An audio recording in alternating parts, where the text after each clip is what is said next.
समुद्र में चीन होगा बेबस, ड्रैगन के दुश्मन ने भारत को दिया इस स्क्वाड में शामिल होने का न्योता। जानिए पूरा प्लान। दक्षिण चीन सागर में फिलीपींस लगातार चीन की आक्रामक नीतियों का सामना कर रहा है।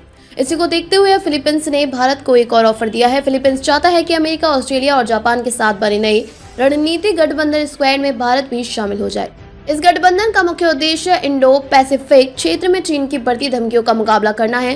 फिलीपींस के सेना प्रमुख जनरल रोमियो एस ब्राउजर ने कहा कि चीन गैर कानूनी और दबाव वाली रणनीति अपनाकर इस इलाके में आर्टिफिशियल आइलैंड बना रहा है और सैन्य अड्डे तैयार कर रहा है। उन्होंने सुझाव देते हुए कहा कि भारत और दक्षिण कोरिया जैसे देशों को इस स्क्वाड में शामिल हो जाना चाहिए। पिछले दिनों नई दिल्ली में रायसीना डायलॉग का आयोजन हुआ था। उस दौरान भारत, अमेरिका, ऑस्ट्रेलिया और जापान के शीर्ष सैन्य अधिकारियों ने फिलीपींस के साथ मिलकर इंडो पैसिफिक में समुद्र सुरक्षा से जुड़ी चुनौतियों पर चर्चा की। फिलीपींस के सेना प्रमुख ने बताया कि चीन दक्षिण चीन सागर में 3 आर्टिफिशियल आइलैंड बनाए हैं, जिससे उसे इस पूरे इलाके पर कंट्रोल हासिल हो रहा है। उन्होंने आशंका जाहिर की है कि आने वाले समय में चीन इस पूरे इलाके पर कब्जा भी कर सकता है। भारतीय नौसेना प्रमुख एडमिरल दिनेश के त्रिपाठी ने कहा कि भारत की जिम्मेदारी है कि वह हिंद महासागर क्षेत्र को शांतिपूर्ण और स्थिर बनाए रखे, जिससे कारोबार सुचारू रूप से चलता रहे। उन्होंने कहा भारतीय नौसेना लगातार अपनी मौजूदगी बनाए रख रही है और इस इलाके में कौन, कहां और कैसे काम कर रहा है, इसकी पूरी जानकारी भी रख रही है। इस मीटिंग में मालदीव के पूर्व राष्ट्रपति